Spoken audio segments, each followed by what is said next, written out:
तर ना क्वांटिटी खूप वाढली आहे मराठी सिनेमांची.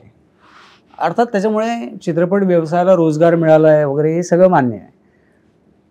तर क्वालिटीवरती भर देणं गरजेचं आहे. हे का म्हणतोय मी, कारण जेव्हा आपण थिएटरचे प्राईम टाईम मिळत नाही, शोज मिळत नाही आणि मराठी सिनेमाला हे झालं आणि ते झालं, मग आंदोलनं होतात, काचा फोडतात वगैरे. मी पण शिवसेना चित्रपट सेनेचा अध्यक्ष आहे आमच्या पक्षाच्या. असं कुठेही धर्मवीरच्या बाबतीत झालं नाही. सगळीकडे शोज मिळाले, सगळीकडे चालले. आता धर्मवीर सिनेमा तुम्ही म्हणाल की तुमच्या पक्षाचाच होता आणि तो साहेबांच्या ह्याच्यावरती आधारित होता म्हणून ते झालं. पण दुनियादारी तर नव्हता कुठल्या पक्षाचा. त्याच्यासाठी तर भाग मिळेल का भागचे शो कमी केले आणि दुनियादारीचे शो वाढवले. त्याला थिएटर मिळालं. सकाळचा 7चा शो दुनियादारीच्या बाबतीत. क्लासमेटच्या वेळेला चेन्नई एक्सप्रेसचे शो कमी केले आणि क्लासमेटचे शो वाढवले. लय भारीच्या वेळेला रितेश देशमुखच्या तेव्हा पण तसंच झालं. सैराटच्या वेळेला पण तसंच झालं. तुमचं बाई पण भारी देवाच्या वेळेला पण तसंच. सिनेमा उत्तम पाहिजे.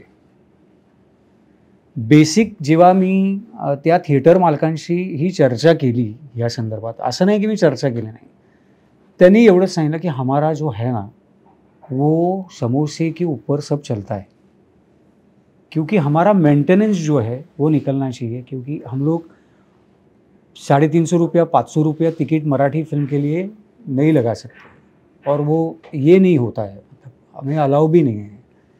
तो हमारा बेसिक जो है वो कैसे चलता है कि थिएटर में कितने लोग हैं उसके ऊपर उसका जो रेव्हेन्यू जनरेट. माझं कुठलंही थिएटर नाही आहे किंवा माझे कुठल्याही थिएटरवाल्याशी काही संबंध नाही आहे, पण त्यांची ती गोष्ट जी आहे. आता मी दुकान काढलं आहे माझं किराणा मालाचं, तो किराणा विकलाच गेला नाही तर तो कधी ना कधीतरी किराणा मालाचं दुकान मला बंद करावं लागेल आणि मग वेगळं काहीतरी ठेवावं लागेल ना त्याच्यात.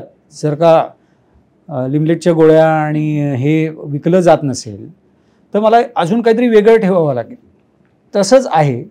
तर मला असं वाटतं की नुसतं ही रडारड कोणीही माझ्या सकट उद्या जरी मी मराठी सिनेमा प्रोड्यूस केला तरी मी सुद्धा ही रडारड करू नये. मी उलट चांगला सिनेमा बनवावा जेणेकरून प्रत्येक थिएटरला असं वाटेल कि भाई ये फिल्म मेरे थिएटर में लगनी ही चाहिए.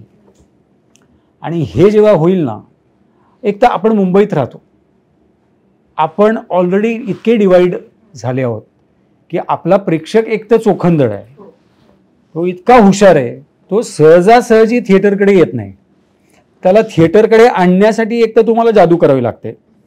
मग तो थिएटरपर्यंत आला तर तो 12च्या शोला 12:15ला कसा बाहेर पडणार नाही ह्याची काळजी घ्यावी लागते की तो पूर्ण वेळ बसेल. म्हणजे तो सिनेमा तुम्हाला चांगला बनवावा लागतो आणि तो सिनेमा जर का चांगला नाही बनवला तर 12:15 वाजता डोरकीपर बाहेर येऊन सांगतो की.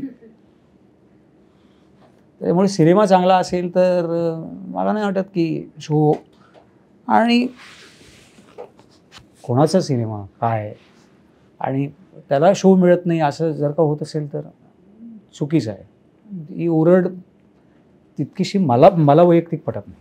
मराठी मनोरंजन सृष्टीमधील मालिका, चित्रपट, नाटक तसेच कलाकारांबद्दलच्या नवीन अपडेट्स जाणून घेण्यासाठी नक्की सबस्क्राईब करा इट्स मज्जा मराठी या आपल्या नवीन यूट्यूब चॅनलला.